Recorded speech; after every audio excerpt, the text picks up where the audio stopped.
In the Planescape campaign setting for D&D, there are 17 outer planes, which are essentially the realms of D&D's afterlife. There's one for each moral alignment, ranging from lawful evil to chaotic good and everything in between. I've already covered the planes of lawful evil, lawful good, chaotic evil, and neutral evil in depth, as well as Sigil, the city that sits at the center of all these planes. In this video, I'll be stepping away from the normal two-part alignments and covering the plane of neutral lawful good, the twin paradises of Bytopia. As you might imagine, Bytopia hasn't gotten as much attention in D&D lore as some of the other planes have, and it only has 2 layers, so there isn't as much to say about it compared to those more well-covered planes. But I did actually find myself surprised by how much there is to say about it. Most of my source material comes from 2nd edition, but I'll be pulling from other editions when they have something more to say, which isn't often, as Bytopia doesn't exist in the World Tree cosmology that's used for the Forgotten Realms campaign setting in 3rd edition, or 4th edition's World Axis cosmology. And as always, I've provided timestamps for you to easily skip around to the parts you want to hear about most. Bytopia is the plane of neutral lawful good, which means its alignment is halfway between lawful good and neutral good. Players of D&D, and indeed the books of D&D, are accustomed to dealing with a 9-point alignment chart, where characters fall into one of these categories: lawful good, neutral good, chaotic good, lawful neutral, true neutral, chaotic neutral, lawful evil, neutral evil, or chaotic evil. We don't usually need to get more fine-grained than that. But there are 17 outer planes, not 9. So these other 8 in-between alignments are actually important when it comes to determining your afterlife and the nature of that afterlife. Since these 8 alignments are a bit less straightforward because the D&D books don't provide descriptions for them, and because the planes they're associated with are a bit less popular, I actually was originally planning on covering them after I'd already made videos on most of the others. But I wanted to give my Patreon supporters a say in what videos I make, and this is what they chose, given the limitations that I wanted to do in Upper Plane. Actually, it was a tie between this and the Beastlands, and I chose this. And if you want to be able to vote on future videos, then consider supporting me on Patreon. The Outer Planes are places ruled and shaped by philosophy, particularly morality. So in order to get a good understanding of the character of Bytopia and the people who live there, we've got to answer the question, what does it mean to be neutral lawful good? And I figure the best way to answer that question is to see what the books have to say about both the lawful good and neutral good alignments, and then combine the two and see what we come up with.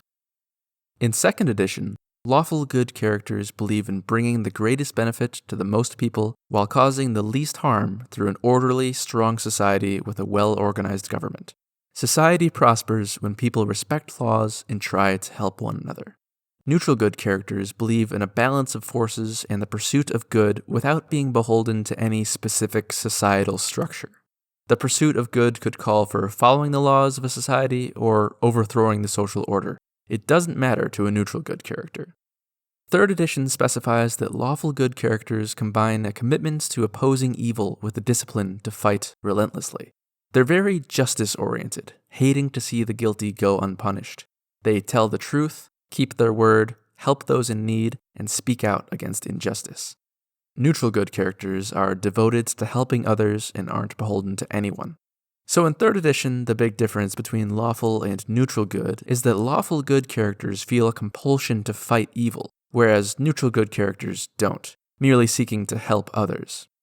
4th edition lawful good characters respect authority and the law and believe that codes of conduct promote well-being and lead to a good society.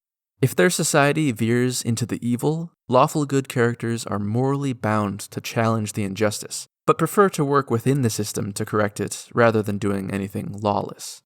Neutral good in 4th edition, just called good, is about aiding and protecting those in need, which often involves some personal sacrifice, though they aren't morally obligated to help others if it means risking their own lives, though they sometimes do so anyway. They are keenly aware that power corrupts, and so feel no need to respect authority or follow rules. Lawful good characters believe just as strongly as good ones do in the value of life, but they put even more emphasis on the need for the powerful to protect the weak and lift up the downtrodden, in exchange for their rigidity and strong respect for authority. 5th edition lawful good characters can be counted on to do the right thing as expected by society, whereas neutral good characters do the best they can do to help others according to their needs. As ever, the 5th edition alignment descriptions are quite bare bones, but I do find the lawful good description a bit interesting, as it invokes moral relativism. I've talked about moral relativism a bit before when it comes to 2nd edition's description of good, but allow me to go into it in a bit more detail here. Moral relativism, if you're not familiar with the term, is the idea that morality is different for different people. There's a few different types, such as personal moral relativism, where morality is different from person to person, or cultural moral relativism, where morality is different from culture to culture. In real life, I find moral relativism to be an idea that doesn't make much sense, though it seems intuitive at first, in the sense that people obviously disagree on what's moral. That's where the distinction between descriptive moral relativism and meta-ethical moral relativism comes in. Descriptive moral relativism says that people's beliefs about morality differ per individual or culture or whatever, whereas meta-ethical moral relativism says that morality itself is relative. In other words, not only do people disagree, but they're right to do so. I don't have a problem with descriptive moral relativism, as it seems true, but meta-ethical moral relativism seems to break down once you think about it a bit longer. Let's say there's an action that I think is morally bad, but you think is morally good, or at least morally neutral. But I'm a moral relativist, so I grant that for me this action is bad, and for you it's good or neutral. I can live my life like this if I want to, believing that the morality of an action is dependent on the person or culture that does it. But what happens when you do this action to me? Am I somehow still to believe that the action is okay because it was done by you, even though I was negatively affected by it? To make this less abstract, but ridiculous enough of an example that it won't offend anyone, let's say the action is breaking a person's fingers upon meeting them. Now that all my fingers are broken, and I did not like it one bit, it seems frankly absurd if I persist in my belief that this behavior of routinely inflicting suffering on people is morally acceptable. And if it helps, flip the roles. Let's say I broke all your fingers, even though you didn't want me to, simply because I think doing that is a good thing, or a neutral thing. Are you going to agree that it is? Obviously not. So there's definitely two opposing views of morality held by you and me in this situation. But is there actually two opposing moral truths? In other words, is the finger breaking actually good or bad? A meta-ethical moral relativist would answer, it depends on who does it. A moral nihilist would answer, it's neither good nor bad, as morality doesn't actually exist. A moral objectivist would claim that it is firmly one or the other. Personally, I'm not a moral objectivist, but I think I do stand a bit closer to that notion than the others. My view is that moral nihilists are technically right, that morality doesn't exist as a property of the universe, but it does exist within our minds. And I think, as we all share the same basic biological hardware, our minds are similar enough to each other that our goals and desires broadly overlap. And so too, then, does our morality. We all want to avoid unnecessary suffering, such as getting our fingers broken, and so inflicting that on someone else is hypocritical. I do think there are wrong answers to moral questions, and that disagreements about morality often come down to one side being hypocritical. You break other people's fingers when you meet them, but you don't want the same thing to happen to you. The reason I bring all this up is that, for one thing, I enjoy talking about moral philosophy, but more to the point, while I don't think moral relativism makes much sense in real life, it makes absolutely no sense in Planescape, which means that I think 5th edition's description is garbage. The Outer Planes are afterlives that you go to on the basis of your alignment in life, and the planes are shaped by the morality of their inhabitants. Planescape is a setting of moral objectivism. The universe knows what it means to be lawful good, and if your society views killing poor people as good, and you act accordingly, you're not actually lawful good, contrary to what 5th edition's description would suggest. And I should note that people who do evil things very rarely think of themselves and the things they're doing as evil. Most of the time, they either think of themselves as good or neutral, or at least that their actions are justified. So a society could very well think of its laws as good that are actually harmful and evil. If you're really lawful good, it's your job to fight against that. So with that perhaps unnecessary but hopefully interesting tangent out of the way, what can we make of the neutral lawful good alignment? Since neutral good is all about helping others without concern for what the authorities or tradition or codes of conduct say, and lawful good is all about being honor-bound and using codes and laws to promote a good society and fighting against evil wherever you may find it, I think that neutral lawful good is about helping others while having some amount of bias toward upholding traditions, laws, and social norms. Characters with this alignment prefer to rely on laws and authority to promote the good, but are willing to act outside the confines of society's rules in order to do so, and they probably prefer to live in a society where their laws aren't too strict. They fight evil where they find it, but aren't so eager about rooting out evil as to chase it down like a lawful good character might. Perhaps they're more easygoing than lawful good characters, but more hardworking or disciplined than neutral good characters. This describes the people of Bytopia well.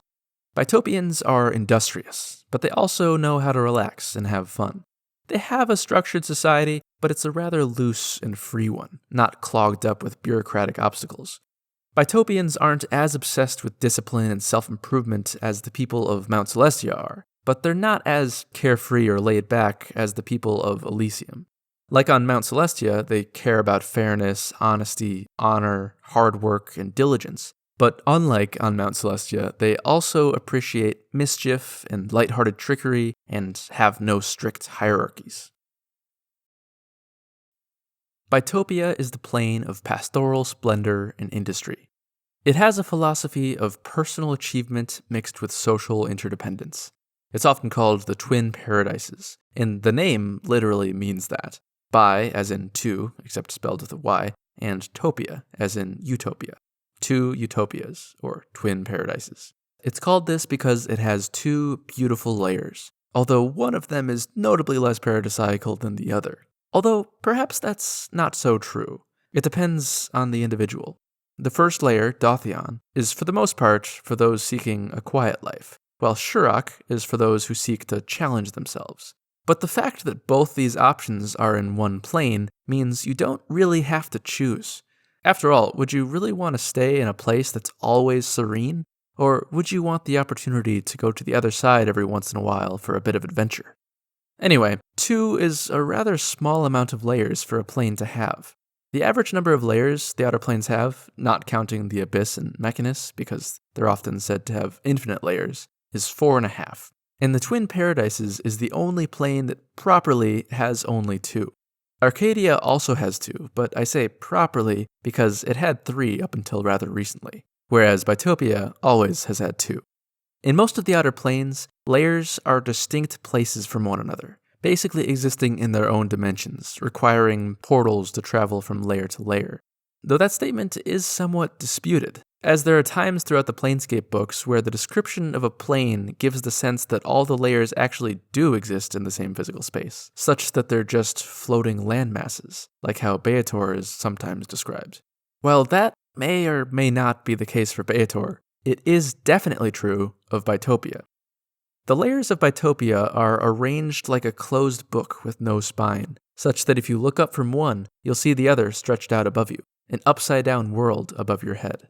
Though it's about 20 miles above your head, so you probably can't make out any people, rather just the landscape and the settlements. In fact, at nighttime, what appears to be stars in the sky are really just the lights and fires from the other layers' settlements. Since Dothion is more populated than Shurrock, Shurrock's sky has more stars. Both layers experience night and day at the same time, and they both experience the 4 seasons at the same time. But aside from that, their weather is independent. The weather of Dothion is mild, while Shurrock's is stormy. In Dothion, the summers don't get too hot, and the winters don't get too cold. But in Shurrock, the winters are bitterly cold, and the summers are hot. Because these 2 layers are sandwiched on top of each other with 20 miles to separate them, though that distance is reduced to 1 mile in 3rd edition, there are no actual celestial objects in the sky. There's no sun or moon or real stars. Much like how the sky works in Sigil, the sky between the layers fills with an ambient light and then fades in a cycle to create day and night. Though it's generally brighter in Bytopia because Sigil's cycle is pretty dim. The source of this light is unknown, Some think that there's some unknown sun god trapped within the sky between the layers. Some think it's due to Savitri, the Vedic god of the sun that used to keep a realm here, and that even though he moved to Elysium, he still cares for his old home by granting it light every day. Others don't think there needs to be a reason, or that it's just a property of the plane itself. Both layers are shining examples of nature's beauty, covered in forests, mountains, and rivers. For every center of craft and commerce, there's 3 times as much area of untamed wilderness. Dothion is more pastoral, with meadows, rolling hills, and gentle streams, while Shurrock is more rugged, with jagged mountains, sheer cliff faces, and fast-moving river rapids. The tallest mountains of both layers actually rise up to meet each other, forming giant columns of rock. I like to imagine that some of them are columns, like a stalactite and a stalagmite meeting, and others are where 2 mountain peaks meet, like 2 pyramids touching tips. Some say that these connecting mountains and columns are the only thing keeping the 2 layers together.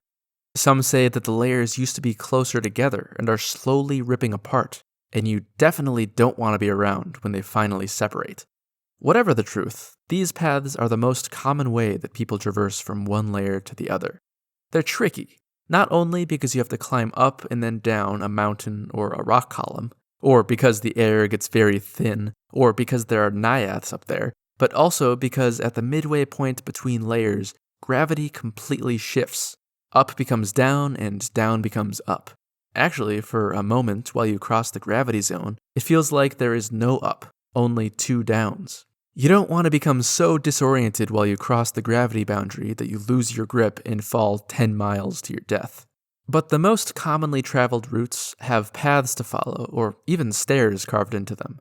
The benefit of 3rd edition reducing the gap between layers to 1 mile is that there are some places where a mountain rises to the boundary between layers, but no mountain comes to meet it from the other side. So what this means is if you climb a tall enough mountain, you may just fall off the mountain peak to your death if you don't know the point where gravity shifts. Those who have the ability to fly find it much easier to cross from layer to layer, as they have no real risk of falling to their deaths. And goods and raw materials are often sent from one layer to another through hot air balloons, so they don't have to deal with all the nonsense of transporting up a spire. In pre-Planescape 2nd edition, there is actually a dimensional barrier between the layers, like there is for the rest of the planes in this edition. The difference is that the barrier of Bytopia's layers is transparent. Like all 2nd edition layer boundaries, a successful wisdom check is required to pass, which then would be in addition to a dexterity check to handle the sudden change in gravity and a constitution check to deal with the exceedingly thin air. While it's technically the case that, like all the planes, Bytopia is infinite in size, it isn't functionally. This is because the center of both layers, or at least what people think of as the center, is where the landscape is the most tame. In Dothion, as you move away from the center, pastures and meadows give way to progressively rolling hills before becoming mountainous. Of course, in Shurrock, the center is more rugged than Dothion's center, and the further you move outward, the more the mountains become downright impassable. Perhaps there are people who live out in those treacherous distant mountains, and perhaps the mountains open up again into hospitable valleys where strange peoples dwell. Most will never know. But it's not all natural beauty in this plane. Bytopia also has plenty of towns and trading posts. It maintains what many would think of as the ideal mix of wilderness and civilization. It's certainly more wild than a place like Arcadia, but less wild than a place like the Beastlands. The people that live in Bytopia have a great love for craftsmanship, trade, and a strong work ethic. It's a place of hard work, fair trade, and honesty, where every labor is a labor of love. Aside from a few specific exceptions, Bytopia is home to the best craftsmanship in all the planes. It's the perfect place to stock up on adventuring gear. Well, except for the fact that the inhabitants don't think too highly of adventurers, because as most locals see it, they don't produce anything of substance. But still, the inhabitants are always happy to trade. Because of this, some call it Bytopia. You might think of this plane as a capitalist utopia, the ideal of what capitalism could achieve without all the corruption. A world of fair and honest exchanges of goods and services, of devotion to craftsmanship and trade, a free market that for the most part doesn't involve exploitation due to the good nature of the people engaged in it. It's what a capitalist society might be like if people weren't motivated by greed, where money doesn't corrupt politics, where business is kept small scale to keep the soul of the craft intact, and where nature is respected rather than exploited and ruined. In Bytopia, there is no pollution, no destruction of the natural world, no overfishing, no deforestation. Bytopians hold a deep respect for nature and sustainability.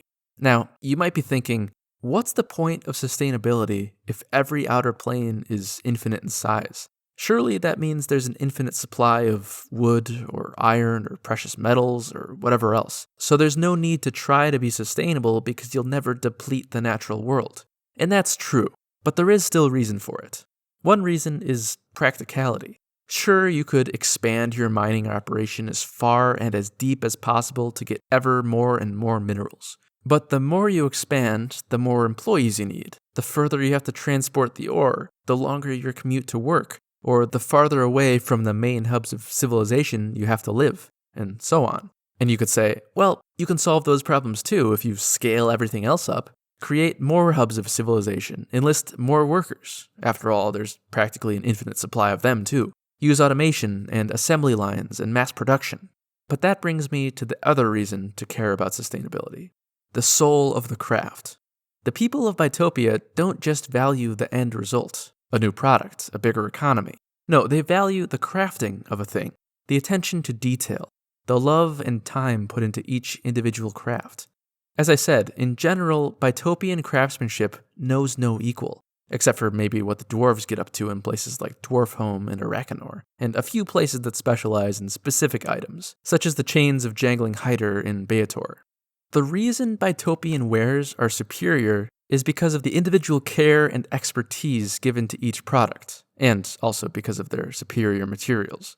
Sure, the Bytopians could have an industrial revolution and turn their plane into a giant factory and mass-produce everything.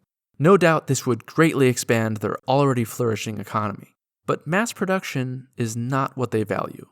In Norse mythology, the Dark Elves, which are basically dwarves, are expert craftsmen for these same reasons. Each item they produce is unique, truly unique, such that each one has its own name, given by the craftsman who made it. You wouldn't find even two dark elven chairs that look the same. Perhaps it's not as extreme as that in Bytopia, but I imagine that's close to what Bytopia is like, despite the fact that the plane isn't explicitly inspired by Svartalfheim. While the people of Bytopia are kind and help those in need, the concept of charity is utterly foreign to them. They'll give you food or shelter or equipment or protection or guidance or whatever you need, but it won't be for free. You're expected to pay back the help you've been given somehow, whether through money, trade, or work. And this is my personal take, but I don't think you have to pay back the exact value of the help you've been given. It's more the principle of the thing. For instance, if a Bytopian saves your life after you've been stung by a giant bee by applying 100 gold worth of antivenom, I doubt they'd ask you to work back that entire 100 gold. But they'd want you to be willing to, and they'd certainly ask you to compensate them for some of it somehow. Likewise, I don't think they'd be the type to put you into indentured servitude over a debt, but not making an effort to pay back a debt is certainly not seen as a good thing. And it's also said that every action carried out on one layer has repercussions on the other layer, somehow. So good deeds extend far beyond what you might expect, and the same with bad. So I would advise against stiffing the Bytopians. The upper planes often seem less interesting to people because, well, evil is more exciting than good, and because the upper planes seem safer and less ripe for adventure. And I do admit that that's likely partially true, but I'd also like to try to dispel those notions as much as they can be dispelled. What drives a plot? Usually, conflict. The upper planes often seem harder to weave into a plot because of their supposed lack of conflict. But why can't there be conflict in the upper planes? Just because the upper planes are places of goodness doesn't mean everyone there is good. Naturally, the petitioners are, but not everyone in a plane is a petitioner. If you don't know, petitioners are those who are living out their afterlives. Evil people are certainly capable of traveling through, especially in Bytopia where there really isn't any sort of natural defense against evil intruders like a plane such as Mount Celestia has. So why can't there be a mine that's been taken over by an evil group, and the local town needs adventurers, who they normally aren't too fond of, to clear them out and set things right again? That sounds like an interesting dynamic for a leg of an adventure to me, where the locals can learn the value of adventurers, that they really do provide a service. And there's also conflict brewing in Bytopia due to the presence of the Order of the Plains militant, but more on that later. And while I'm on the topic of the Upper Plains supposedly not being ripe for adventure, here's another way to make Bytopia relevant in a campaign. The player characters would like some better equipment, and learn from the people of the Outer Plains that Bytopia is where to go to find the best. So the players must travel there, beset by obstacles on the way, and once they arrive, the master craftsman they find needs the players to gather the raw materials from a cave in Shurrock inhabited by yetis. So not only must they cross to the other layer, which can be an arduous journey in and of itself, but must face giant man-eating creatures and make it back in one piece. Sure, that's not going to be an entire campaign, but I don't think most Planescape campaigns should take place within a single plane. I think the planes are best used in shorter segments, where the characters hop from plane to plane throughout their campaign, spending a few sessions in each one they visit. So you don't need to make Bytopia your primary point of interest in order to include it or make it memorable. And just because it's an upper plane doesn't mean it's a safe place. Most of the dangers come from the natural environment, unlike the lower planes where both the environment and the people are extremely dangerous. There are steep cliffs and treacherous mountain passes, dangerously fast rivers, avalanches, blizzards, and of course the tribulations of climbing from one layer to the other. Though, naturally, Dothion is safer than Shurrock, but both are home to wild creatures of extraordinary size. Bytopia is known for its animals that are the same kinds you might find in the prime material plane, but giant. Especially common are animals that dig or burrow, such as moles, badgers, and weasels. And as you might expect, the more dangerous creatures generally live in Shurrock. And not only are a lot of the creatures here giant, but they also have human-level intelligence, whether giant or not, though they can't speak. The older sourcebooks use the word sentient, but the writers either don't know what the word sentient means, or have an incredibly dim and inaccurate view of non-human animals. Sentient means able to perceive and feel things. So most animals are sentient. Examples of non-sentient animals are things like sponges and jellyfish, as they have no central nervous system. And by the way, contrary to what many people seem to believe, fish are sentient, and they do feel pain. So perhaps the writers meant to say sapient, which means intelligent or wise, or perhaps human-like, or as some people like to say, capable of abstract thought. In D&D, animals usually have an intelligence score of 1 or 2, though apes have an intelligence score of 6. Bytopian animals have an intelligence around 10, which may be higher than your player character. Whether this increased intelligence makes these animals more or less dangerous, I suppose, is up for debate. On the one hand, perhaps it's easier to show an intelligent animal that you mean no harm, or to non-verbally communicate with it to resolve a dispute. But on the other hand, how well does that work out for you with humans? And when combat is engaged, surely their increased intelligence makes them much more effective, as they're capable of being more strategic. Though of course, the animals that live here are, for the most part, as good-natured as the petitioners. But even a friendly giant badger gets in a bad mood sometimes. The other most well-known type of creature that lives in Bytopia stands in stark contrast to the giant animals, and those are the gnomes. I don't think I have to tell you much about gnomes, as they're one of the main playable races in D&D. They're short, have large heads, at least in most D&D art, large noses, are usually known for being cheerful and inventive, and prefer to live in underground burrows in hilly wooded regions. In my mind, perhaps because I'm a WoW player, gnomes are shorter than halflings. But in D&D, that's not true. Halflings don't exist in WoW, but gnomes are just so freaking short that I don't know how a halfling could be shorter. In D&D, though, halflings are on average 3 feet tall, and gnomes are on average 3 feet 4 inches tall. The majority of petitioners you're likely to come across in Bytopia are gnomes. This is because Bytopia is the home of all the gnomish gods, except for the evil one, Erdlin. But what's unusual about Bytopia is that it's not just the petitioners of the gnome realm of Golden Hills that are gnomes, but most of the petitioners of the plane itself. I guess Skarl Glittergold's influence extends far beyond his own realm. As the 3rd edition Manual of the Plains says, you could die and wake up in Bytopia, surprised to find that you're a gnome now. But a petitioner being surprised about their new form is itself quite surprising, as petitioners keep only the dimmest recollection of their past lives, if any. So this is either 3rd edition forgetting that fact, or part of what you remember about your past life is what race you were, or what your body was like. I suppose if that were the case, it would make being reborn in the lower planes as a larva extra bad, as you have knowledge that you weren't always this way. But I suppose Planescape keeps the exact nature and extent of what petitioners remember vague in order to leave it to the DM's discretion. But not all gnomes in Bytopia are petitioners. There are also planers, which are mortals who were born in the Outer Planes rather than in the Prime Material. Many of them are born here, but there are also plenty of gnomes that are born elsewhere, like in Sigil, and immigrate here because it's basically a gnome's paradise. Another creature native to Bytopia, though rare, is the Ethic.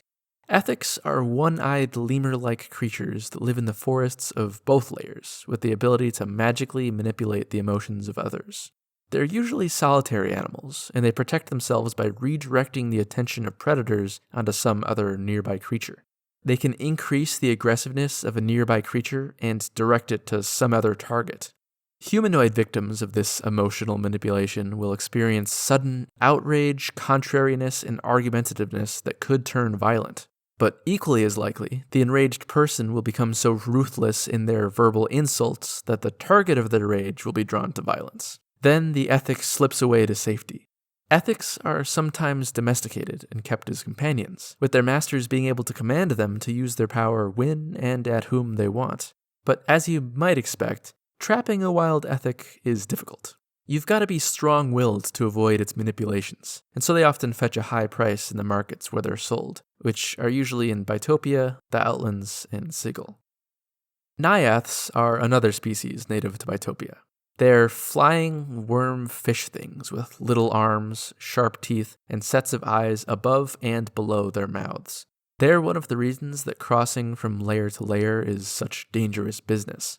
They can be found throughout both layers of Bytopia, typically up in high places, but they most prefer the boundary zone where the 2 layers meet, as they've adapted to the gravity shift.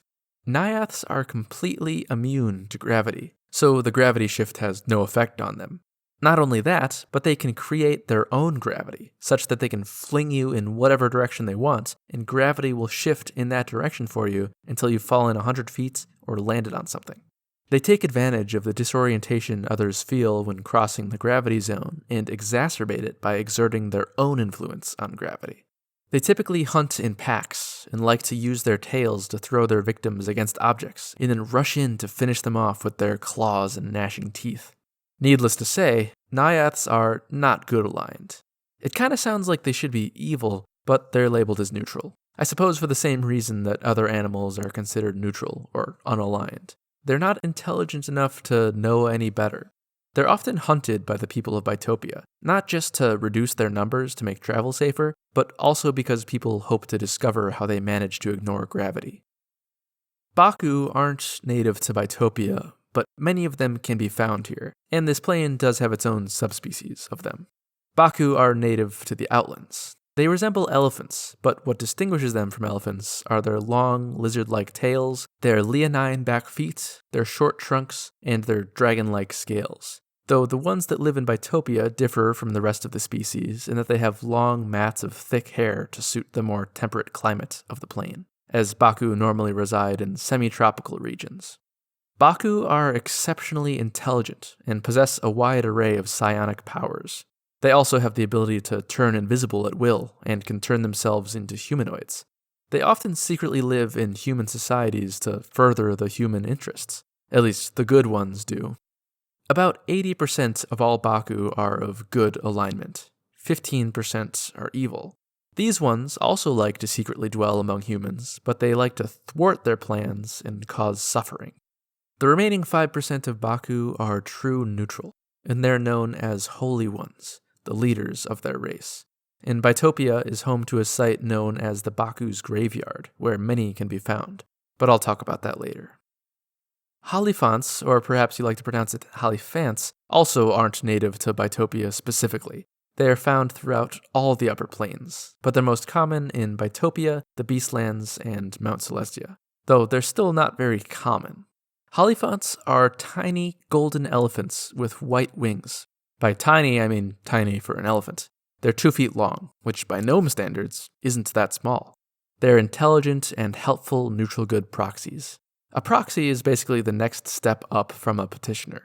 They're mortals that have lived their lives in service to a god, died, and then been selected by that god for special assignment and granted extra power and often a new form, such as this elephant-like one. Proxies usually are given their memories back too.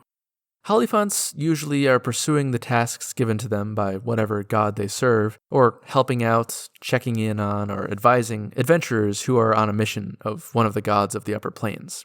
They also frequently act as messengers between the upper planes and the prime material plane. They aren't physically very strong, but they're pretty good with magic, being the equivalent of a 16th level spellcaster. Haliphants have a strong sense of mischief and love a good prank, and their tusks have magical properties that, if ground into a powder, can transform water into an elixir of health, though you won't find any good-aligned creatures hunting them for their tusks. Lastly, the forests of Bytopia are home to treants. Treants, as any enjoyer of the fantasy genre knows, are awakened trees, protectors of the forests. While they're not moving, only those who are very familiar with treants could distinguish one from a normal tree, and maybe not even then. You might notice a vaguely face-like shape on the bark. But unlike trees, treants can think and speak and walk, though this book specifies that Bytopian treants can't speak, though I think that's pretty ignorable. Whether they can speak or not, if you're looking to harvest wood from the forests, you'd better ask the local treants for permission. Magic works differently in every plane based on the nature of the plane. So, for example, harm-causing spells might be enhanced in evil planes and diminished in good ones. Though these magical alterations usually affect entire schools of magic, like how divination spells are rendered rather useless in the Grey Waste because all portents are tinged by doom and pessimism. Sometimes the magical alterations depend on the alignment of the spellcaster, like how spells work better in Mount Celestia the closer to lawful good you are. It all just depends on the plane and its idiosyncrasies. Bytopia is one of the least restrictive planes for spellcasting. Only 4 schools of magic are even altered, and for the most part, the alterations they do have are rather light. The biggest changes are to conjuration and necromancy. Conjuration spells can only summon things that already exist in Bytopia. So, for example, spells like Mage Hand or Everard's Black Tentacles won't work because black tentacles and magical floating hands don't exist in Bytopia. Life-sustaining necromancy spells are enhanced, while harmful spells are diminished. Divination spells work normally, except for the fact that you must incorporate the elements of the plane in your spellcasting. For example, to cast a spell like Clairvoyance, you could look into the reflective surface of a pond. And elemental transmutation spells work normally as well, except for ones that physically alter your surroundings, such as move earth or control water. I guess the plane itself is somewhat resistant to change. You can still cast these spells, but only if you succeed on a saving throw. And if you do succeed and happen to be in Shurrock, then the spell's effects will be enhanced. These restrictions can be bypassed by using a spell key, which are sometimes objects and sometimes immaterial things. Often how it goes is there's one spell key for each school of magic per layer, but sometimes there are spell keys for individual spells. But in Bytopia, the spell keys are rather simple, at least in concept. They take the form of handcrafted items. These items have to have been crafted in Bytopia by Bytopian hands, and must have some association with the school of magic the key restores. For example, you could use a Bytopian spyglass in order to cast divination spells normally. Conjuration spell keys are rare, and the reason for that is that the requirements for what a spell key must be don't easily associate with the school. And necromancy spells are quite hard to find, if not downright impossible, as none of the Bytopians want such harmful magic to be freely available. While magic on Bytopia is all in all rather unrestricted, The same cannot be said for access to the plane, as this is one of the hardest planes to reach. That's because almost none of the interplanar pathways reach here. The River Styx is only for the lower planes, so that obviously doesn't come here. Yggdrasil's roots don't extend here, at least not according to most sources. Mount Olympus doesn't come here, and even Oceanus doesn't reach Bytopia. The only interplanar pathway that can get you to this plane is the Infinite Staircase, but that reaches basically everywhere, and itself isn't very reliable to traverse, so I often don't consider it. So this plane can often feel kind of closed off from the others because of this, and this doesn't seem to be accidental.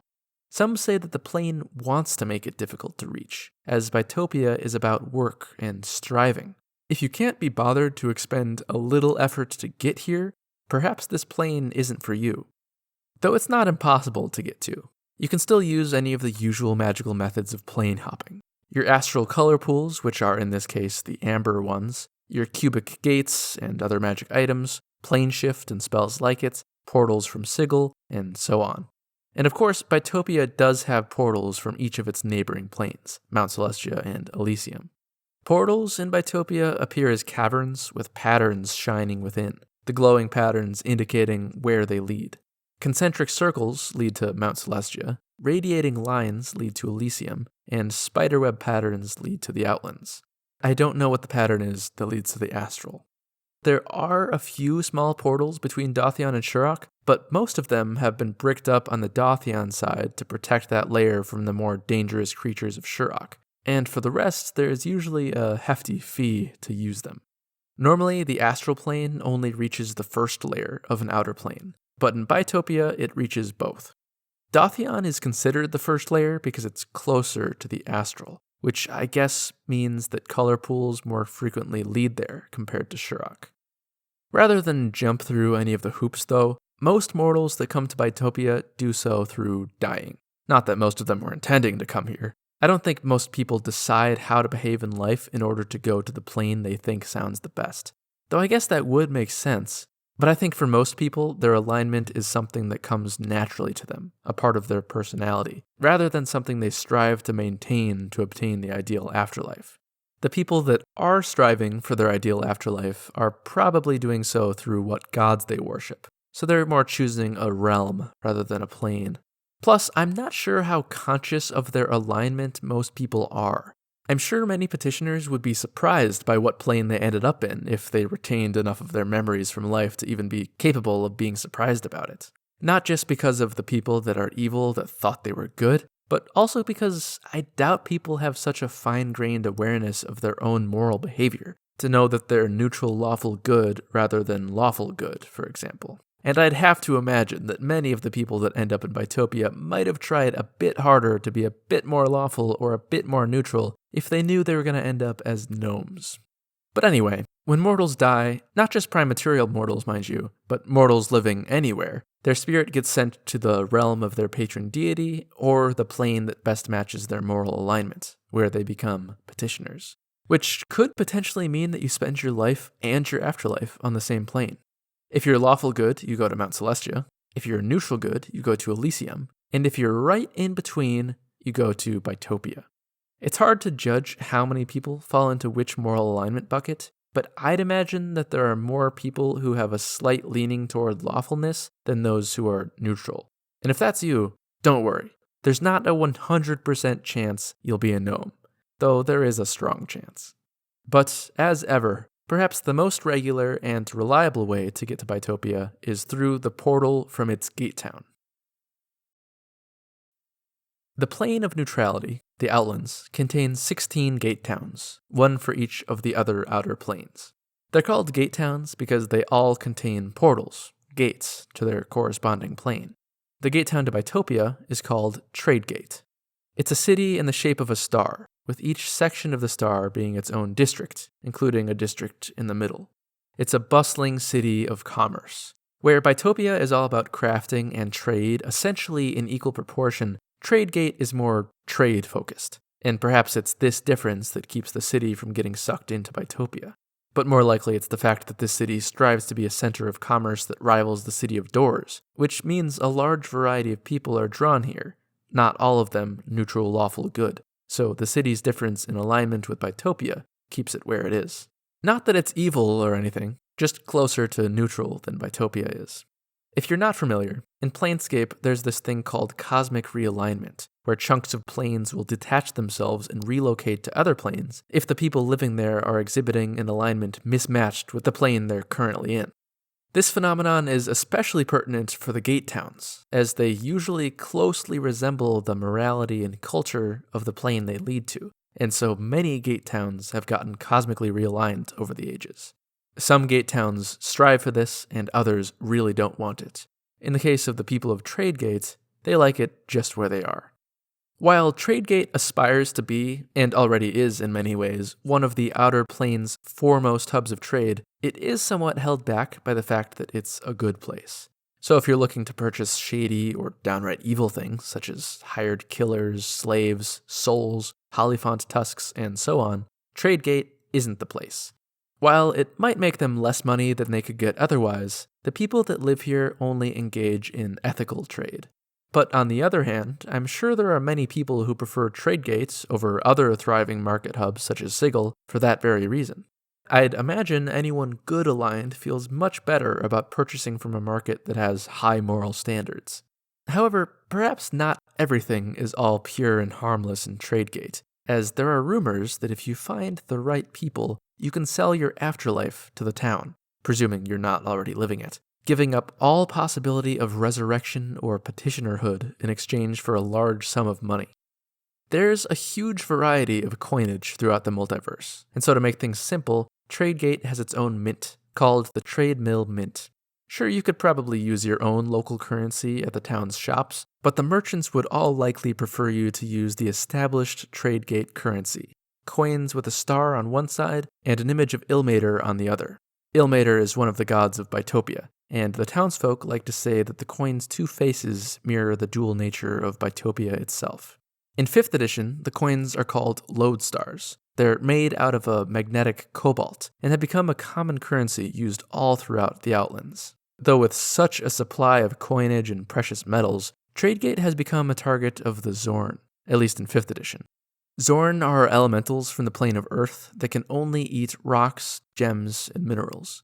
They can travel through the ground like it's water, and so they pop out of the ground to consume the town's treasures and gray stone buildings. But the citizens carry on mostly unperturbed, replacing any destroyed buildings within a week.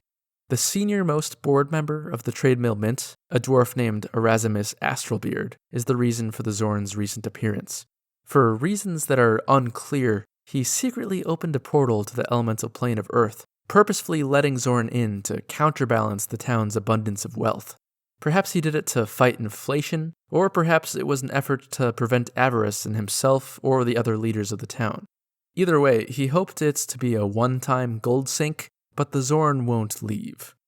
This seems like it might be a case of 5th edition forgetting or undoing an established feature of the Outer Planes. They're not connected to the Inner Planes. The Outer Planes are connected to the Prime Material Plane through the Astral Plane, and the Prime Material Plane is connected to the Inner Planes through the Ethereal Plane. So generally, there really aren't portals from the Outer Planes to the Inner Planes, except for in some rare cases. The 2nd edition Planescape books even mention that summoning spells can't normally summon elementals while in the Outer Planes, instead summoning pseudo-elementals. But whatever, I guess 5th edition doesn't care about that. However, as a counter-argument to that, there are a few select places where 2nd edition Planescape breaks its own rules, such as in the Mithril Forge that I'll talk about later. In 2nd edition, the populace of Tradegate is mostly humans and gnomes. In 5th edition, it's mostly dwarves and gnomes. The town's rulership is different from edition to edition too. In 2nd edition, it's ruled by an informal council of merchants known as the Parliament. The requirement for getting on the council is to not be evil and to have at least 500,000 gold. I would assume that one Tradegate lodestar equals one generic gold. The Parliament meets every 7 days to discuss and enact new laws. In 5th edition, this council is less informal and is called the 5-Star Guild, named for the shape of the town. But Tradegate's true master, running things from behind the scenes, is the Planar Trade Consortium. They're a group who aspires to control all trade in the multiverse, and especially in the Outer Planes. Their symbol is a caravan moving along a series of portals. Their headquarters is here in Tradegate, and I'm sure many, if not most, members of the Parliament or the 5-Star Guild are also members of the Planar Trade Consortium, or are at least beholden to it. The district at the center of the town holds the Everything Emporium, or the Grand Bazaar in 2nd edition. It's a sprawling collection of booths and stands built on a checkerboard pattern of gold and purple tiles. Strange and extraordinary goods can be found here from every corner of the plains. There are always crowds, but the shoppers are polite and always form orderly lines. Despite the fact that the people here are usually well-behaved and theft is rare, there are still guards in the form of treants and celestials. The other 5 districts are the Warehouse District, the Workers District, the Travelers District, the Resident District, and the Hotel District, at least according to this map that I can't seem to find a source for, but it seems close enough to what the source books say. A particular place of interest that 5th edition adds is Many Roads Maps. It's a turquoise tower owned by a gnome named Melvin Manyroads. He's interested in mapping every square inch of the multiverse and sells his maps to fund his adventures. When he's not in Tradegate, which is probably more often than not, he folds up his tower into a magical tube that he carries across his back.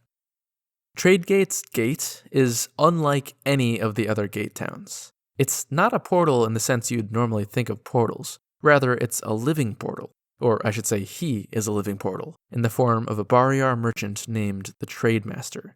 He wanders the forest near Tradegate, sometimes straying as far as Tir na Og.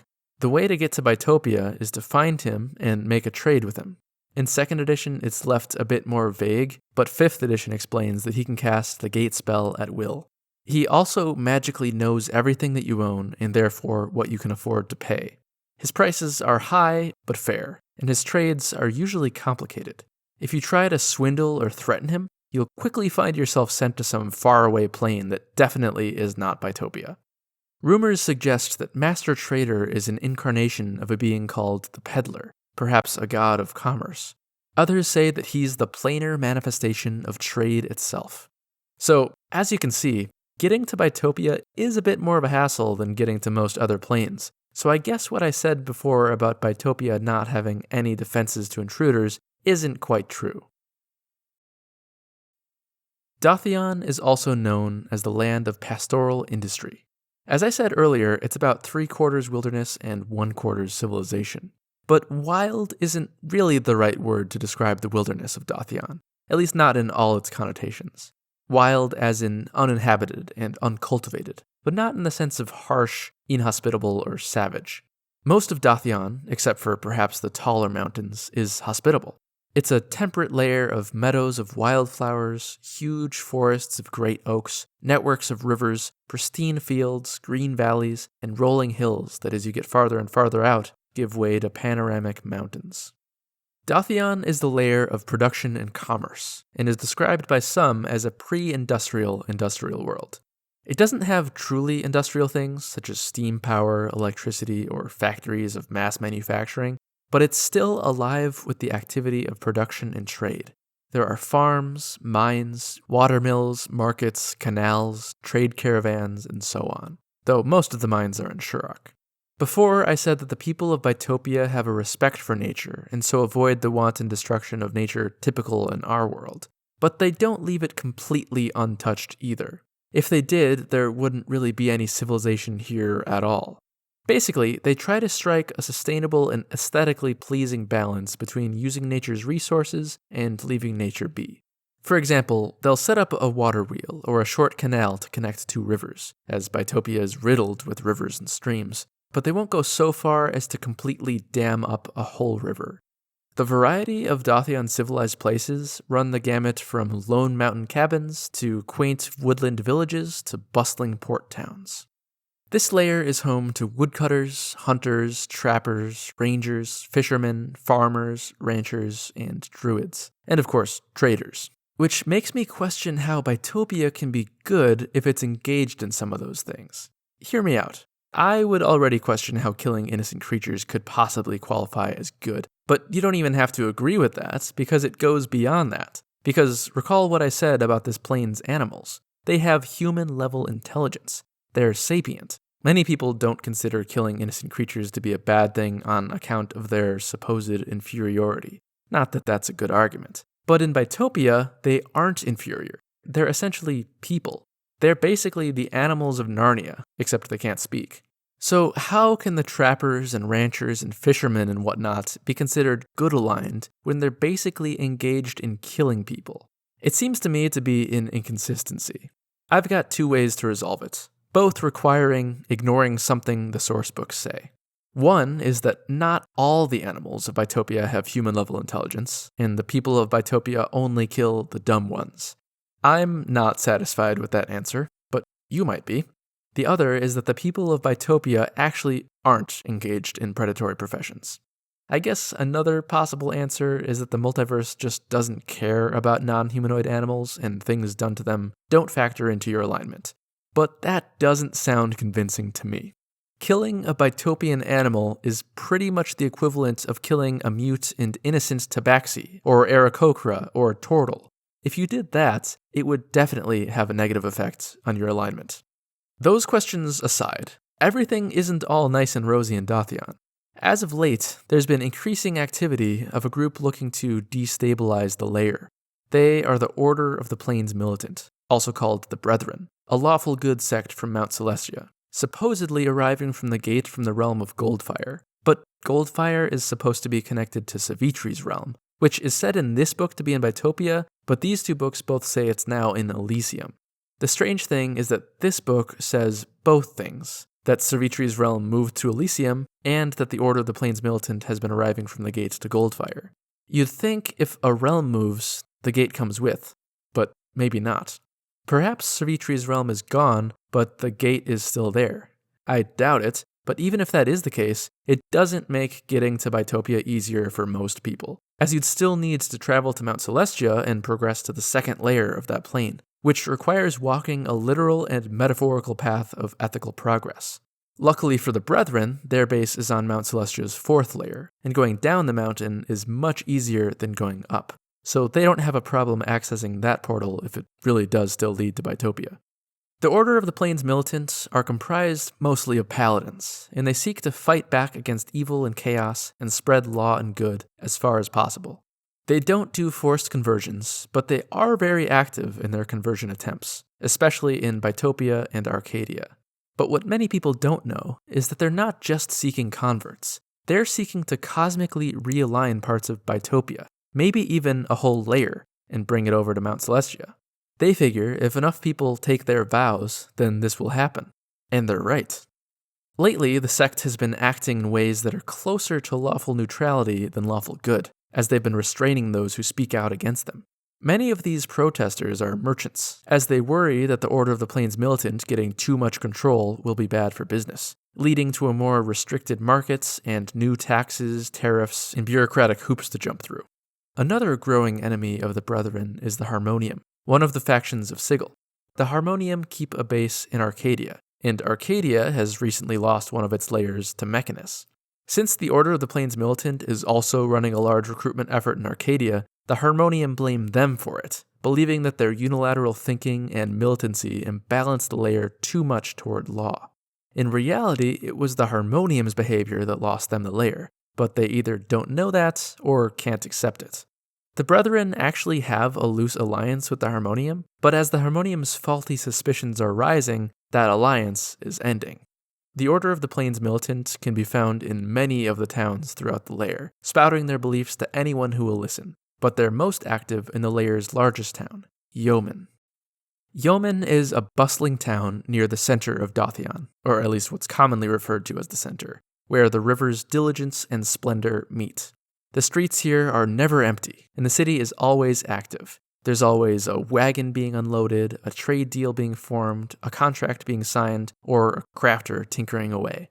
The petitioners of Bytopia are mostly crafters, while the planers do most of the trade and transport. Yeoman is the prime spot in the layer for trade, because there's a constant influx of goods shipping off to Shurrock or being loaded for transport to Tradegate and Sigil. And because in Yeoman you'll avoid the 15 to 25% markup that the caravanners add in Tradegate, and presumably an even higher markup in Sigil. And also, the farther away from the source you buy a product, the more likely it's a fake.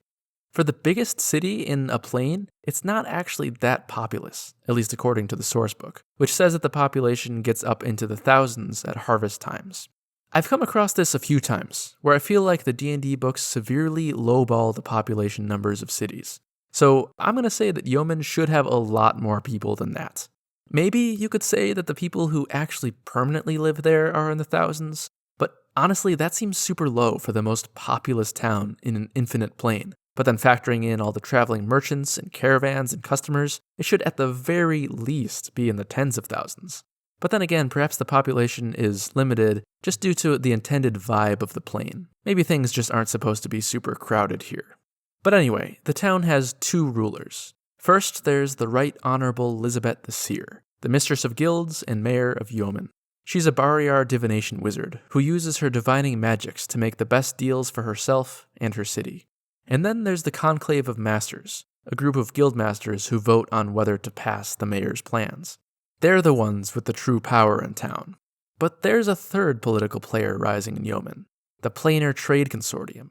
They already control Tradegate, and their next target is Yeoman. Estevan, an ogre mage or Oni representative of the Planar Trade Consortium from Sigil, has become a common sight in Yeoman lately, and the consortium's symbol has been showing up on more and more cargo. Another one of the major sites in Bytopia, at least one of the sites given an entry in the sourcebooks, is the Baku's Graveyard. It's a grove of ancient trees in the middle of a plain where a large herd of Baku live. The Baku of this grove never range far from it, despite the fact that the grove doesn't contain any body of water to drink from. This is the final resting place of all Baku holy ones. Well, not all there has ever been, but ages ago a holy one chose this giant grove as a spot to die, and the rest have done the same ever since. Some speculate that it's also where newborn holy ones are raised, so that they can be well protected while they grow old enough to defend themselves. The Baku of this grove are extremely territorial, not allowing anyone to enter if they can help it. Plus, many of the ancient trees here are actually treants, who will also rise in defense of the grove and the Bakus that live within it. Perhaps the most famous inn in Bytopia is the Wandering Treant. It's exactly as the name describes, a huge treant that wanders a stretch of Dothion between the portal to Tradegate and Yeoman. The treant, named Stout Trunk, is over 80 feet tall and 25 feet wide. Its trunk and branches contain a 3-story building. The first floor is made of stonework built into the base of the tree's hollow trunk. This is where the common room is. The common room contains a hearth warmed by a magical stone, as fire isn't allowed in the inn, for obvious reasons. And because of this, all of the inn's food is served cold, but they have a fantastic selection of alcohol from across the multiverse. Plus, this place actually has running water, siphoned up from Stout Trunk's roots. The second floor contains 12 private rooms and a large common sleeping chamber. I don't know if large is an accurate word, and I don't know how you fit 13 rooms into a space with a diameter of 25 feet. Perhaps the private rooms are more like sleeping pods, maybe 6 feet across, and the center room is 13 feet across. I suppose that would work, especially if the usual clientele are gnomes.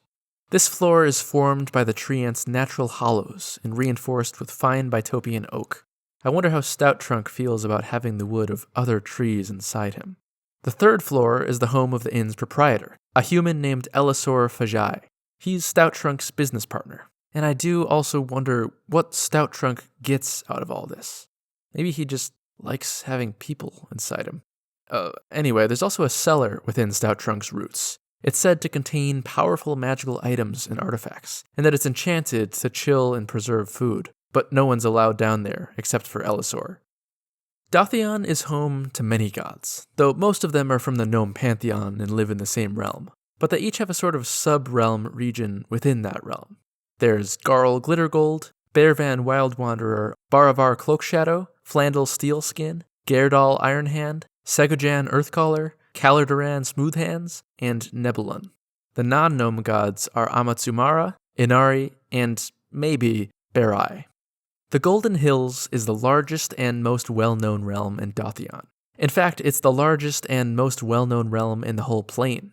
It's such an integral part of Dothion that many people actually refer to it as Dothion, which can certainly get confusing. You'll eventually learn that generally when a gnome says Dothion, they mean the lair, but when a non-gnome says Dothion, they're probably referring to the realm.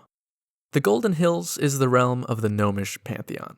It's a warm, friendly place in a vast area of rolling hills where all the plants and animals are tinged gold. The gold is just color, it's not actual gold. A gentle, warm breeze always blows over the Golden Hills. And the realm isn't just all hills. There are also woods, warrens, and farmland as well. Garl Glittergold is the leader of the gnomish pantheon. According to the ancient gnomish stories, he discovered a cavern full of wondrous gems, and when he polished them and breathed upon them, the first gnomes were formed. Then he told them a joke before setting them on their way. I like to imagine that all gnomes know this joke, but that it's a well-kept gnomish secret. The gnomish deities are some of the most involved gods there are, and gnomes have a pretty easy time of interacting with them. While Garl Glittergold is the leader of the pantheon, he doesn't actually do much leading. He prefers to let the other gods do what they want, but what they want and what he wants are very much in alignment. Garl is the god of protection, humor, trickery, and smithing. He values gentleness and quick and clear thinking. He's quite mischievous too, though of course his mischief is always lighthearted. He's said to have the largest collection of jokes in the multiverse, with one appropriate for any occasion. All of the gnomish gods are known to keep companions, and Garl's is an intelligent battle axe named Aramdina. The Golden Hills is a series of 7 hills with warrens beneath them to house petitioners, 1 hill for each of the gnomish gods. Garl's hill is called Glitterhome, but he prefers to spend his time wandering the realm in disguise, speaking to travelers and learning their attitudes and feelings. The other hills are called the Hidden Knoll, Stronghaven, the Workshop, the Gemstone Burrow, the Mithril Forge, and Whisperleaf. The Hidden Knoll is home to Baravar Cloakshadow, the gnomish god of illusions, deceptions, and protection. The entrance to his subrealm is filled with tricks and non-lethal traps, but anybody who can get past them gets to take one of his treasures. While the gnomes and their gods are usually quite kind and like to give anyone a chance, Baravar Cloakshadow doesn't think that goblinoids can be reformed, and genuinely dislikes them. Stronghaven is the subrealm of Gerdal Ironhand. He's the gnomish god of vigilance, combat, and also protection. There's a lot of gnomish gods of protection. He's the most dwarf-like of the gnomish pantheon. He's got an intense personality and takes his job very seriously, without much use for jokes. The Workshop is the subrealm of Nebulon, god of inventions and good luck. He's the patron of tinker gnomes. He was originally immortal, but became a god through various outrageous stunts and inventions. He's actually chaotic good, and splits his time between the Workshop and Hephaestus' Forge in the realm of Olympus in Arborea. The Gemstone Burrow is the subrealm of Segojan Earthcaller, the gnomish god of earth and nature, though he's more interested in what's under the soil than above it. The tunnels beneath his hill are said to be endless, as well as incredibly comfortable, capable of housing all gnomish petitioners. Segojan has a great fondness for animals that dig in the earth, and many of them can be found here, living alongside the gnomes. Any gnome who enters the Gemstone Burrow automatically gains the effects of the animal friendship spell with these creatures. Emissaries from the animal lords of the Beastlands often visit the Gemstone Burrow, especially those of the Badger Lord, the Gopher Lord, and the Mole Lord. It's widely assumed that the reason this place is called the Gemstone Burrow is because Segojan keeps a huge hoard of gemstones somewhere in the infinite tunnels, but few know the truth of such claims. The Mithril Forge is the subrealm of Flandel Steelskin, the god of mining, fitness, and smithing. He's one of the best smiths in existence, and legends say that he and the dwarven gods invented smithing. The Mithril Forge is a vast network of caverns, tunnels, mines, and forges that even lead to other planes, including Acheron, Beator, Isgard, the Outlands, Pandemonium, and even the elemental plane of Earth and the quasi-elemental plane of Mineral, one of the few exceptions to the general rule that the inner and outer planes don't touch directly. I do think there's a reason why this is more sensical than the connection to the plane of Earth and Tradegate in 5th edition, and that's that these portals are the work of a god, existing in a god's realm. So you could say that the gods are powerful enough to pull it off. But it makes even more sense if you add in the fan-made Ordeal plane. Following the rules of threes, the Ordeal plane was invented as the 3rd transitive plane, alongside the astral and ethereal, with the Ordeal plane being the connection between inner and outer planes. The Ordeal plane is the plane of proof, where platonic forms reside, and perhaps where the true essences of the gods can be found, and perhaps the ultimate destination of souls after they die in the outer planes. But in any case, only a worthy gnome can walk the tunnels of the Mithril Forge without getting hopelessly lost, so these portals certainly don't make for great entry points into Bytopia, if they're even two-way portals. Strangely, the Mithril Forge is also home to Amatsu Mara, the Japanese god of blacksmiths and weapon making, so it's not all just gnomes here. Whisperleaf is the sub-realm of Bearvan Wild Wanderer, the god of forests, travel, nature, and patron to gnomish thieves. The hill of Whisperleaf is named for the ancient oak tree on top, and the warm breeze that constantly blows through the leaves. It's not the only tree on the hill, it's just the biggest and the oldest. Bearvan Wild Wanderer also has a spear named Whisperleaf, made from a limb of the tree, and his companion is a giant raccoon named Chicktika. He has a cottage on the top of the hill beneath the trees, much bigger on the inside than the outside, big enough to hold all of his petitioners. Any non-gnome who comes to Whisperleaf finds that once they've left, they're missing an item or two. The way to get your possessions back is to pull a prank on one of Whisperleaf's residents.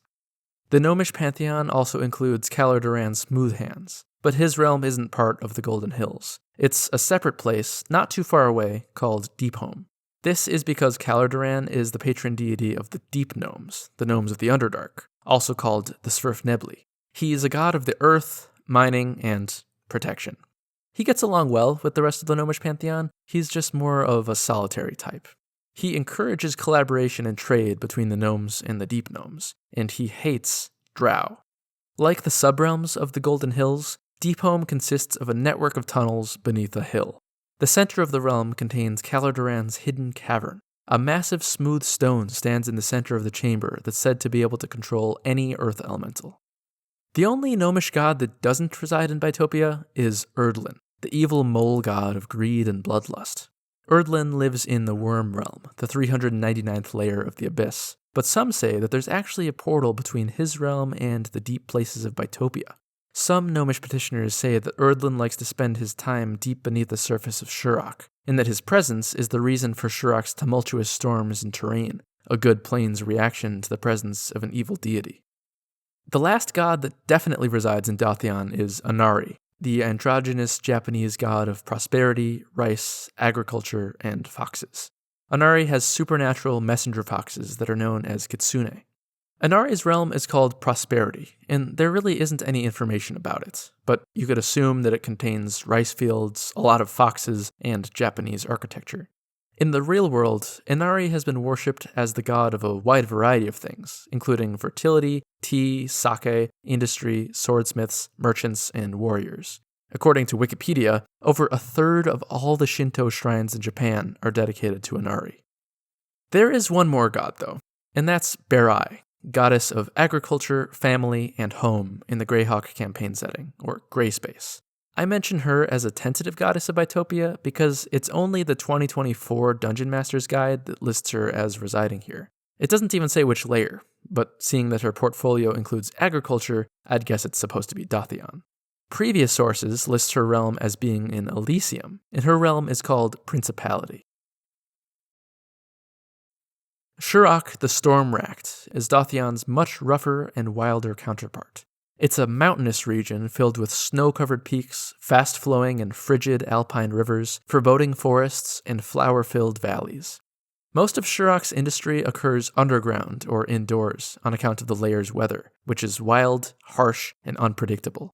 The only thing you can predict about the weather is that it'll usually be bad. Whether it's a blustery wind or a raging storm, the sky is seldom clear. It's so bad that benevolent air spirits, known as air sentinels, have taken to watching over the travelers of this layer. They don't have the power to control or calm the weather, but they can help lead people to shelter. If most Bytopians live in Dothion, then Shurrock is where they go for a little adventure. Though there are people who live in Shurrock, just fewer people. The people of Shurrock in many ways are like the layer itself. They're rougher, wilder, and more independent. Most of them are engaged in the collection and refinement of raw materials, as this layer is rich in natural resources like gems and ore. Mining, smelting, quarrying, and carving are the most common professions. Raw and refined materials are often shipped from Shurrock to be turned into finished products in Dothion. Light loads are shipped via wagon up the spires, but heavier loads can't safely handle these paths, and so cushioned storage vessels attached to hot air balloons are used. There are gates between the layers, but they're few and far between, and are almost all controlled by guilds, which means there's a hefty fee to use them if you're not part of the guild. So most prefer the cheaper method of the hot air balloon, except for the shipment of fragile or high-risk goods. Dothion has its own natural resources too, of course, but even so, Shurrock is often considered the layer of raw materials, while Dothion is the layer of manufacturing and finished goods. Most of the towns in this layer, which are typically smaller than Dothion's, are built around one central industry, such as mining towns or lumber towns, and so on. Of course, the towns of Dothion are involved in industry too, but they're generally more balanced out by a trade and probably even a tourism component, servicing visitors and merchant caravans. The towns of Shurrock are much less frequently visited by outsiders. The largest town in Shurrock is known as Quarry. It's an underground settlement carved from an ancient quarry, thus the name, and unsurprisingly, the industry it's centered around is stone and gem cutting. It's inhabited by gnomes, deep gnomes, dwarves, humans, a few halflings, and even some earth pseudo-elementals. It's ruled by gnomish followers of Flandel Steelskin, their god of mining, fitness, and smithing that I mentioned before. I'm not sure why they choose to live here instead of in his mithril forge, but I imagine that he probably visits every now and then. There's a peculiar site on the rocky surface nearby Quarry. It's a rather large stone arch that's been formed over time by Shurrock's intense winds. It's rather unimaginatively named Stone Arch. I guess the people of Shurrock like things to be straightforward. Stone Arch is claimed by the people of Quarry. Some aren't sure why they even bothered declaring ownership over it, but others claim that it's because Stone Arch is actually a portal. Remember that portals aren't open all the time. Many portals require a gate key to activate, or only activate at certain times, or do so randomly. The people of Shurrock have many theories, like that the residents of Quarry can control the gate's destination by using different gate keys, or that the gate leads to Sigil, or that the gate can only be used by those who are evil, and that the people of Quarry aren't jealous owners, but guards, watching the portal in case anything comes through. When people have to traverse from one layer to another, the most frequent route goes through Center Spire. This is the biggest of all the rock columns that connect the two layers. So of course that means it's not just in Shurrock, but in Dothion too. But I put it in the Shurrock section because Shurrock could use some love, and because the sourcebook also puts it here. As I mentioned before, some say the spires between the two layers are the last things keeping them together, and that the arrangement of the plane into this sandwich shape goes against the order of the multiverse. The plane's pulling apart because it's trying to correct this. Others see it the other way around, thinking that the spires are the only things keeping the two layers from crashing into each other.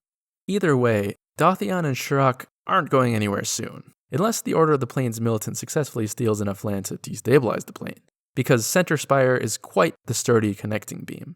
Not only is it the largest column in the plane, at least as far as anyone's noticed, it's also the easiest to traverse. This is for a few reasons. For one thing, it's rather easy to get to, as its Dothion side is just a few hours' walk away from the town of Yeoman. And on the Shurrock side, there's a small way station known as the Last Chance Inn, providing a comfortable place for travelers to rest after finishing the journey or just before starting it. And since it's the most popular spire to climb, the untold trillions of footsteps over the ages have carved away a winding staircase into the mountainside. Though it's not easy. It's still a long climb up a twisting, narrow staircase, and you've still got to worry about the gravity switch and the occasional naiaths. Unknown to most people, Center Spire's base in Shurrock houses numerous caverns. These caverns extend all throughout the spire, even to the point where gravity switches in the middle. This point at the border of the two layers inside of Center Spire holds a secret shifting gate. Most often it leads to the astral plane, but it also can lead to the first layer of the Beastlands, or to Dothion, to the Outlands, and disturbingly, and something that's even more unknown, it sometimes sends people to Gehenna, Carcery, or the Grey Waste. Travelers of Shurrock will occasionally catch glimpses in the skies of perhaps the most impressive and dangerous creature in the layer, Murciala, the adamantite dragon. Murciala is the self-appointed guardian of all that is good in Shurrock, keeping the layer safe for mortals and petitioners alike. Or at least she tries to. She can't be everywhere at once. So when I say dangerous, I suppose I mean strongest, or most fearsome. She's mostly just dangerous to evil beings, of which there have recently been a few in Shurrock, most notably the minions of Set, the evil Egyptian god from Beator, who entered Bytopia in an attempt to attack the realm of Tefnut in this layer. Murciala is currently investigating how they managed to get in. There are also rumors of mineral veins disappearing across the layer, and she suspects that a rust dragon has also somehow found its way in. Murciala keeps a lair high in the most rugged mountains of the whole plane, only accessible to those who can fly, though many claim that she's got several layers, and that's pretty believable. But she's got one confirmed layer anyway, and it's a huge crystal cavern of dazzling light filled with a horde of resplendent gems, geodes, and crystals. The light and reflections are so dazzling that anyone who enters the lair of the adamantite dragon stands a good chance of being temporarily paralyzed. Shurrock doesn't have as many gods as Dothion, but it's still got a few. The gods of this layer include Tefnut, Kiri Jolith, Gorm Gulthin, Ukko, Ilmater, and Epimetheus, who is kind of a god. Epimetheus is a Greek titan. They sit in a strange position where they're godlike in power, but don't really have worshippers and don't have realms. Most of them are imprisoned in Carcery. Epimetheus avoided punishment in the Titanomachy, the war against the Titans in Greek mythology, because he's rather incapable and harmless. Though he's not entirely harmless, as in various myths, he was the one who unleashed the miseries contained within Pandora's box on the world. And in some versions of the story, Pandora's box actually contained blessings that were gifted to humanity, meant to be kept in the box, and Epimetheus opened it, letting them escape. Epimetheus, whose name means afterthought or hindsight, is the brother of Prometheus, whose name means forethought or foresight. In one myth, these two titans were given the task of distributing traits to all the animals. Epimetheus was supposed to give a positive trait to every animal, but since he had no foresight, when he got to the last animal, the humans, he found that he had no positive traits left to give. Prometheus made up for this by giving humans fire and the arts, but to do this he had to steal from the gods. Epimetheus wanders all throughout Bytopia, trying to help people, but generally causing more problems than he solves due to his thoughtlessness. His action without thought mentality has earned him the attention of the Transcendent Order, also known as the Ciphers, who see him as the embodiment of all they aspire to. So a few Ciphers have taken to following him around, studying his actions. One of his actions has become something of a landmark in Shurrock.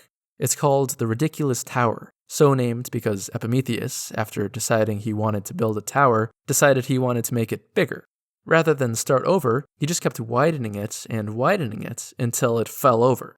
He stood there for 3 days, scratching his head, and then wandered off. Now the site stands as a gigantic, overgrown, vaguely funnel-shaped, ruined tower surrounded by a jumble of giant stones. The inside of the tower is furnished with titan-sized chairs, a table, and a bed. Epimetheus' influence has left a magical aura about the place, which enhances all mind-affecting spells, such as confusion. I'm sure the Ciphers would be interested in this site, but it's currently the home of a bunch of naiaths. Windrath is the realm of Tefnut, Egyptian goddess of storms, rain, and running water. You'd think a god of storms would be chaotic, but Tefnut is neutral good. She can be temperamental, but beneath the seeming chaos of her shifting moods and the shifting weather is a deeper order, so I guess it balances out. She's the goddess of life-giving rain and the worldly order, and is the wife and brother of Shu, god of the winds and atmosphere. But Shu doesn't reside in Windrath. Instead, he's got his own realm in the elemental plane of air. Gods having realms in the inner planes happens, but isn't very common, and is one reason the Ordeal plane was invented. Windrath sits on one of the many mountains of Shurrock, though it's a pyramidal mountain, so I imagine that makes it easier to spot in this layer's vast landscape. Here, all spells involving air, water, or weather are enhanced. Windrath is constantly pummeled by winds and rain, and the peak is usually covered in thick clouds of roaring thunder. Despite the weather, the petitioners of Windrath love their realm. They live in deep cavern villages within the mountain, or in small stone buildings carved from the mountain's rock. The largest town in Windrath is Ston Kot, hewn into the mountainside. Just like elsewhere throughout the layer, each town is centered around a particular industry. The petitioners of Ston Kot make devotional hieroglyphics and ship them off to the prime material plane to be used in places where Tefnut is worshipped. The Heart of Justice is the realm of Kiri Jolith, the god of battle, courage, and heroism in the Dragonlance campaign setting, or Kryn's base. He's a patron of soldiers and warriors, is heavily worshipped by minotaurs, and is the son of Paladine, the primary god of good in Dragonlance. The Order of the Plains Militant hasn't just been making attempts at conversion in Dothion. In fact, Heart of Justice is one of their strongest toeholds in Shurrock, as they've recently converted the realm's foremost proxy, Commandant Archon Steelheart, to their cause. Watchkeep is the realm of Gorm Gulthin, dwarven god of protection, vigilance, defense, and duty. His realm of Watchkeep is a tower that sits atop the blizzard-whipped mountains of this lair, but he spends most of his time teleporting from place to protect dwarves who are engaged in battle. In the World Tree cosmology of the Forgotten Realms of 3rd edition, and I guess some of 2nd edition, Watchkeep is a tower within the plane of Dwarfhome, where he keeps watch for any portals opening into the plane. Petitioners that end up in this realm are dwarves that died while fighting superior enemies in the line of duty. Shurrock is also the home of Ukko, or maybe Ukko, I don't know. He's the Finnish god of the sky, air, weather, and avians. He is the leader of the Finnish pantheon, though he's pretty aloof, and it's not really a tight-knit pantheon anyway, with all the members being scattered throughout different planes, most of them seemingly not even caring that they're fading away for lack of worshippers. Ukko spends most of his time meditating on the nature of existence, and perhaps it's this inactivity that's causing his pantheon to slowly vanish. He's also a rather solitary god. So solitary that while it's known somehow that his realm is in Shurrock, nobody knows where it is. Given that he's a sky god, it's probably at the peak of some mountain, but there are just so many mountains in Shurrock. Or maybe it's even floating somewhere in the sky, perhaps magically hidden from sight. The last god that resides in Shurrock is Ilmater, the god of endurance, martyrdom, perseverance, and suffering in the Forgotten Realms campaign setting. Ilmater's realm is called Martyrdom, or Martyr Domain, depending on the edition. It's a mountain with a great open-air temple in its heart, where no creature can feel any pain, fatigue, or exhaustion. It's a realm of comfort and rest, known to be one of the most soothing places in the multiverse, a place of reward for those who endured through great pain in life. In the World Tree cosmology, Martyrdom, as it's called, is instead within the plane known as the House of the Triad, a plane shared by Helm, Torm, Tyr, and Seamorph. It's called the House of the Triad despite the fact that there are more than 3 gods living there, because Ilmater, Torm, and Tyr are the main gods, each with a mountain surrounding the greater mountain of Mount Celestia, while Helm and Seamorph's realms lie at the base of the mountains. In 4th edition's World Axis cosmology, the House of the Triad doesn't exist, but Ilmater's realm is still in Mount Celestia. Not that it could even be in Bytopia, as Bytopia doesn't exist in 4th edition. And that's the end of our tour through Bytopia. I hope it was at least half as pleasant as the layer itself is supposed to be. In an earlier video, I said I'd be surprised if I could get 30 minutes out of Bytopia. Obviously, I was wrong about that. If my average narration time of 4 minutes per page stands, then this video is about an hour and 20 minutes. But I said that in my Guides to Beator video, which was, if you can believe it, even shorter than this one. That was before I started trying to be as detailed as possible. Don't get me wrong, I was still trying to be detailed, and I still think that's probably the most comprehensive video on Beator on YouTube, but if I were to make it now, it would easily be over 2 hours. I would use all the source material I could find instead of just sticking mostly to 2nd edition. I would include a section on the creatures of Beator like I've recently been doing, and I would detail each of the Beatezu like I did for the Tanari and Yugoloths in my Abyss and Grey Waste videos. Maybe in the future it'll prove worthwhile enough to do that, but that's definitely not my next video. Whatever my next video is, I think I'll once again leave it up to my patrons, though perhaps within a set of choices I provided. So if you want to take part in that vote, or if you just want to help me make these videos or make them faster, then consider becoming a Patreon supporter. But even if you don't, feel free to leave your requests for what videos I should do in the future down in the comments. I'll definitely still factor that in. And as always, thank you for watching.